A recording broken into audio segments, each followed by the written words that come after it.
السلام علیکم دوستو، آج بہت ہی انٹرسٹنگ ٹاپک کے ساتھ آپ لوگوں کی خدمت میں حاضر ہوا ہوں۔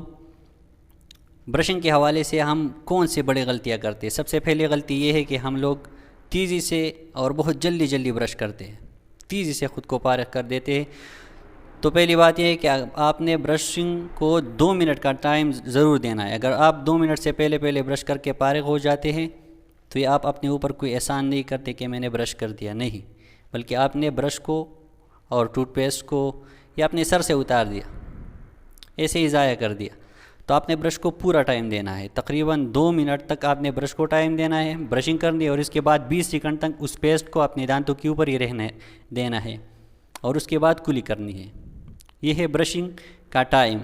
تیزی نہیں کرنی، آہستہ سے آرام سے 2 منٹ تک آپ نے پوری برش کرنی ہے، اپنے ہر دانت کو برش پہنچانا ہے، اندر سے باہر سے ہر جگہ تک آپ نے برش پہنچانا ہے۔ نرم برش لینا ہے، سخت برش کو بالکل بھی استعمال نہیں کرنا ہے، نرم برش لینا ہے۔ نرم برش کا یہ فائدہ ہے کہ آپ کے مسوڑے بھی خراب نہیں ہوں گے، اور نرم برش کا دوسرا فائدہ یہ ہے کہ نرم برش ہر جگہ تک بآسانی پہنچ سکتا ہے۔ اچھا، اور برش کو کس طرح سے استعمال کرنا ہے؟ سیدھا برش کرنا ہے، اوپر نیچے برش کرنا ہے؟ نہیں، نہ ہی سیدھا برش کرنا ہے، نہ ہی اوپر نیچے برش کرنا ہے۔ برش کرنا ہے گول گھما کر آپ نے برش کرنا ہے، راؤنڈ موشن آپ نے دینا ہے برش کو، آپ نے راؤنڈ موشن دینا ہے برش کو۔ یہ برش کرنے کا صحیح طریقہ ہے جو ماہرین نے بتایا ہے، یہ برش کا صحیح طریقہ ہے۔ تیسری بات، آپ نے کیپ والا برش لینا ہے، وہ برش جس کے اوپر ٹوپی ہو وہی برش آپ نے لینی ہے۔ بغیر کیپ والے برش کو بالکل بھی استعمال نہ کریں۔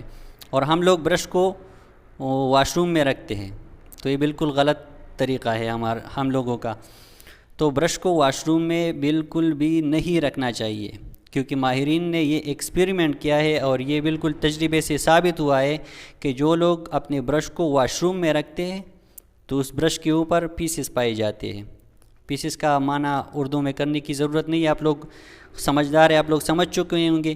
تو آپ لوگ خود امیجن کر لیں کہ میرے برش کے اوپر پیسز ہو اور میں نے اسے اپنے منہ کے اندر لینا ہے اور اس سے اپنے دانت کو صاف کرنا ہے، تو آپ کا دل چاہے گا؟ بالکل بھی نہیں چاہے گا۔ تو اس کے لیے آپ نے کیا کرنا ہے کہ برش کو اپنے کمرے میں اس کے لیے ایک جگہ مختص کر لے، وہاں پر رکھ دے۔ جب آپ نے برش کرنی ہو تو برش اٹھائے، واش روم جائے، برش کر لے، اس کے بعد واپس وہاں پر آپ نے اس برش کو رکھنا ہے۔ ہم اپنی دوسری چیزوں کا کتنا خیال رکھتے ہیں، ہمارے موبائل کا چارجر اس کا کتنا خیال رکھتے ہو، ہمارے ساتھ کتنا پکر لگا ہوتا ہے اپنے چارجر کے حوالے سے۔ تو تھوڑی سی امپارٹنس ہم نے برش کو بھی دینی ہے۔ چارجر کو کتنا ہم اہمیت دیتے تو تھوڑی برش کو بھی اہمیت دے، اس کا بھی خیال رکھ کے اس کے لیے بھی ایک جگہ مختص کر لے، واش روم کے بجائے کمرے میں ہی جگہ اس کے لیے مختص کر لے، اور وہاں سے اٹھا کر برش کر لے، اور پھر وہاں پر واپس آپ نے رکھنا ہے۔ تو باتھ روم میں، واش روم میں آپ نے برش کو نہیں رکھنا، اس کے اوپر پھر پیسز ہوں گے جو آپ کے لیے نقصان دہ ہے۔ اچھا دوستو، ایک اور بہت اہم بات کہ برش کرتے وقت آپ نے اس بات کو یقینی بنانا ہے کہ میں جو یہ ٹوتھ پیسٹ استعمال کر رہا ہوں اس میں فلورائڈ ہے کہ نہیں۔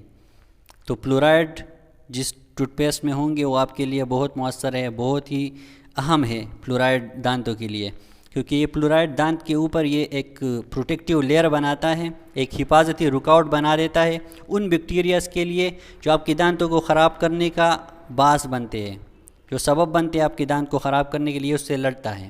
یہ فلورائڈ کا جو پروٹیکٹیو لیئر ہے یہ اس سے لڑتا ہے۔ فلورائڈ آپ کے دانتوں کو ڈیکے سے بھی بچاتا ہے، ڈیمینرلائزیشن کو وہ کم کرتا ہے۔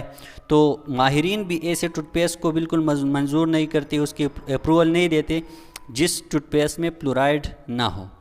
تو آپ نے اس بات کو بھی یقینی بنانا ہے کہ فلورائڈ والی ٹوتھ پیسٹ آپ نے استعمال کرنا ہے جس میں فلورائڈ ہو۔ تو دوستو، یہ تھی چند معلومات برشنگ اور ٹوتھ پیسٹ کے حوالے سے۔ امید ہے آپ لوگوں کو پسند آیا ہوگا۔ اگر پسند آئے تو ویڈیو کو لائک کرے، شیئر کرے، کمنٹ کرے، چینل کو سبسکرائب کرے اور بیل آئیکن دبائے تاکہ ہماری آنے والی ویڈیو آپ تک بر وقت پہنچے۔